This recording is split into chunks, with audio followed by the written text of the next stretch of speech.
sombras hasta la luz, desde el misterio y la intriga, tocando temas tabú. Y descubrí en medio de la terquedad que existen mundos paralelos, y a través de mis errores conocí la humildad, haciendo un pacto con el cielo.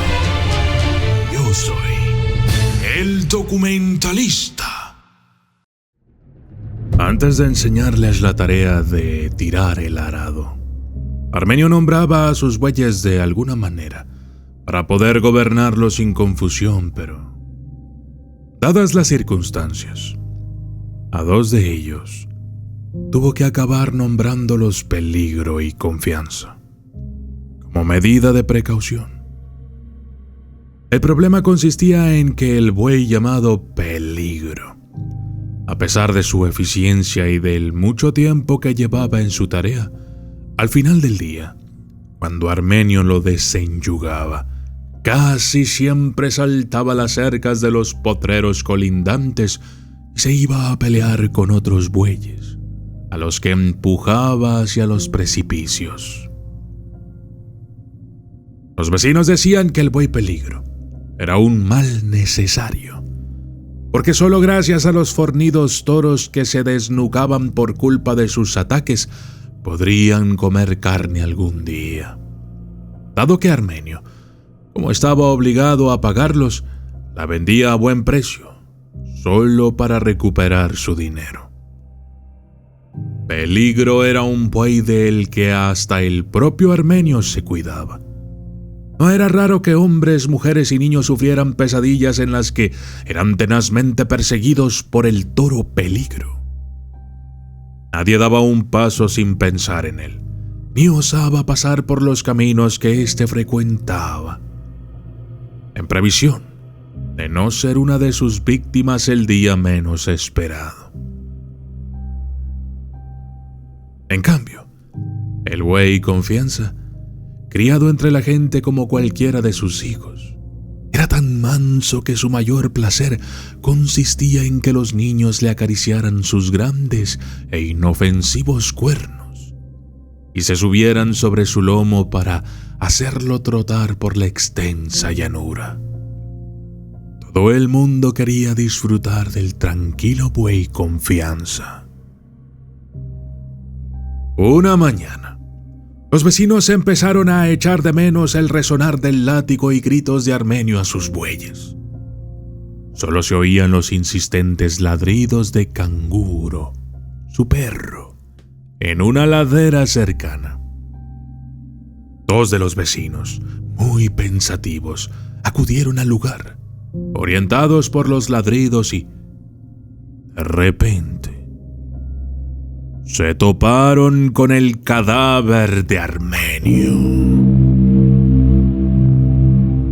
Estaba totalmente ensangrentado, tendido boca arriba sobre los arbustos, con los ojos abiertos de forma desmesurada y con una terrible mueca de dolor grabada en el rostro. Pero había dejado de ladrar y permanecía triste, echado sobre sus patas traseras, pegado a su amo. Los dos hombres decidieron regresar a dar la noticia.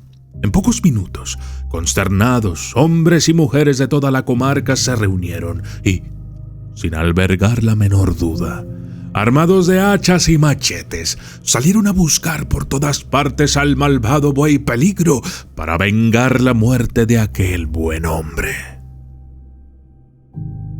Horas después, luego de haber rastreado en vano las cercanías, lo encontraron en una lejana sabana.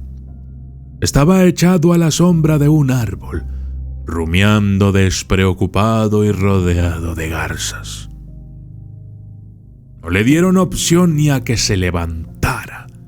Lo descuartizaron sin miramientos, como una furiosa y hambrienta manada de tigres, arrancándole la piel y sus mejores carnes antes de que tan siquiera muriera. De pronto, de entre el denso pastizal, surgió el manso buey Confianza, bramando, y corriendo hacia donde habían sacrificado al buey Peligro, su compañero de tantos años. Al verlo, la gente se compadeció del apacible animal. Decidieron atarlo en una estaca, lejos de allí, para evitarle aquel sufrimiento.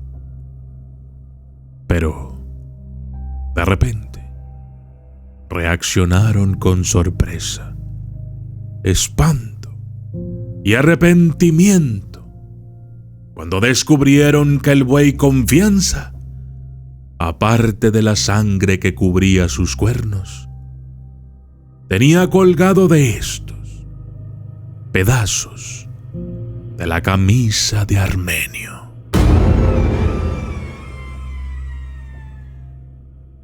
¿Te ha gustado esta historia de terror?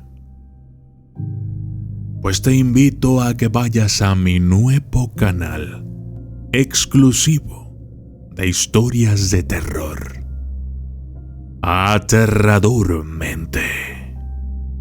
Descubre el miedo intensamente. Yo soy el documentalista y esto fue Los Dos Bueyes.